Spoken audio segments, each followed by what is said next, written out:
This morning, I want us to discuss something on the spur-of-the-moment decisions. Last week, as I was on my way home, just before I left town, I met a young man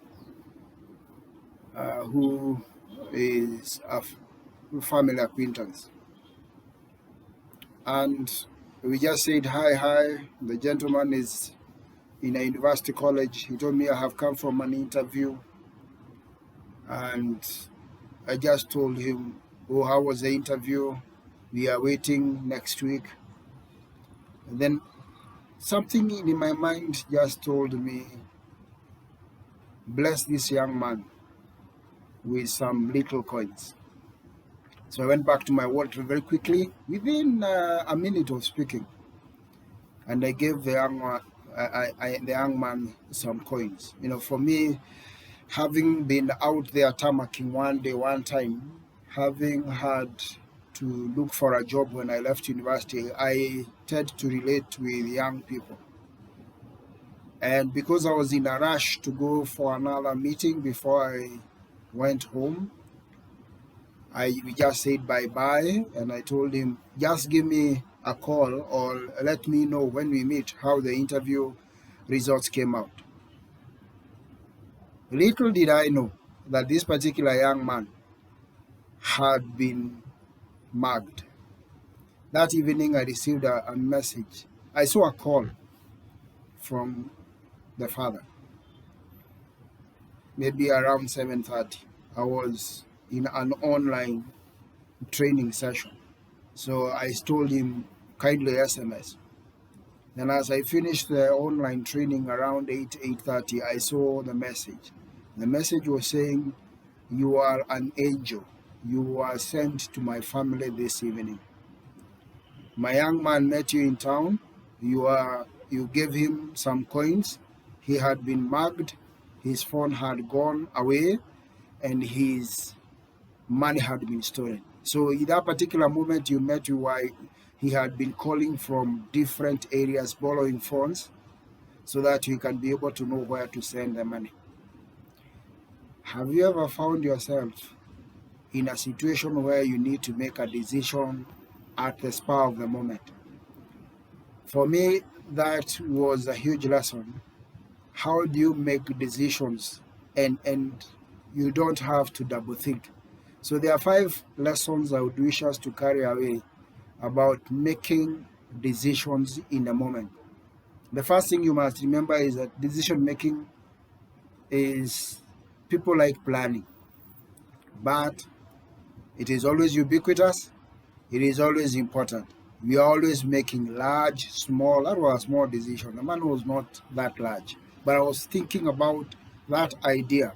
Later, I was also telling the father afterwards that whenever I meet one of these young men who are maybe acquaintances of me or from my community, who I have seen growing up, and who I know now that they have left university or they're in college and they're trying to get their way, either I'll buy them a cup of tea or I give them a few coins and I tell them, use that for the fare home.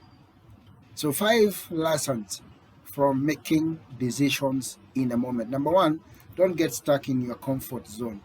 Ideally, I would have assumed and dismiss the young man. So leave or come out of your comfort zone.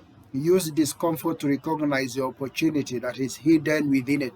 I didn't know that this particular young man, and that he had been mugged. He had a tie. The guy was looking clean, though I could tell he was looking a bit harassed, but I said, fine. Maybe, it is the idea that he has come from an interview, he's looking for a job, so he's not settled mentally.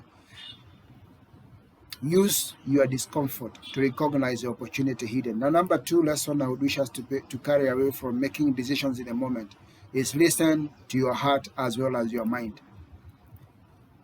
Decisions are about what you call the gut. What is the gut telling you? So for me, the gut told me, bless this young man. I looked at myself maybe about 35, 27, 26 years ago when I finished university, and how sometimes it was very tough. I was living about 10 kilometers from Nairobi, and I think on 2 occasions I walked home in the evening because I didn't have fare. I've been the whole day, tarmacking in industrial area in Nairobi. I have no money. So listen to what your heart is telling you about a situation. Most brilliant decisions are not only made from the mind, factual, but also from the heart, the gut, what the Americans call the gut. And don't allow fear to interfere with your decision. The third lesson that I want you to take away from making decisions in the moment is manage your energy as you make decisions. Making a thoughtful decision usually pushes you into some discomfort, as well as, because you are considering the risk. The stress of discomfort calls for more energy in decision making. So ensure your mental energy is actually limited so that managing it is important. Listening to the deputy president in the country about how he wakes up early. Okay, I may not agree. He calls himself the truthful man. I may not agree many things with what he said.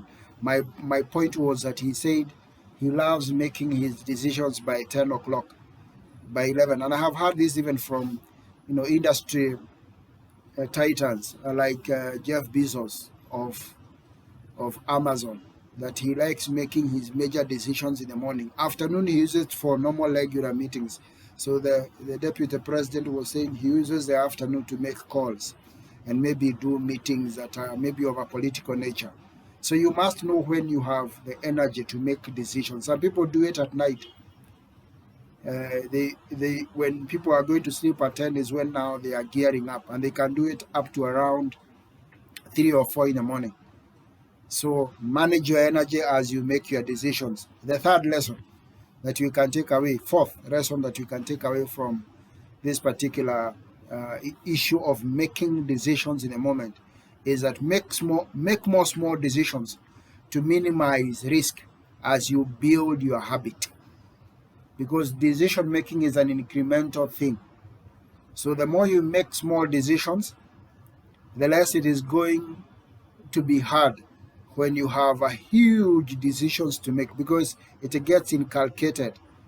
And you would rather make a decision and the wrong one and you do course correcting, as opposed to when you just sit without making a decisions. I remember listening to one of the former chief of joint chiefs in the US, the commander of the guy who is in charge of the American army. I think his name was Colin Powell, and he said he used to reward when he was in combat and full military before he became secretary and then became a politician. He used to reward those commanders who would go make a decision, get into war, make a mistake, as opposed to commanders who are in the camp, drawing up decisions and never making any move. So make small decisions to minimize risk and build an incremental decision-making habit. And even if they are wrong, you can do course correction as you move on along the way. Finally, check the feedback from your decisions. For me, that decision I made for blessing the young man with the few coins that I had has gotten into my brain that I should be in future also make similar decisions, because you never know what or who you are assisting.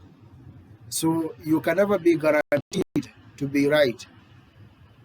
You can be off mark sometimes, but making thoughtful decisions has impact.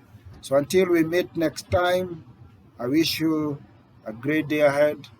God bless you. Go out and make that decision.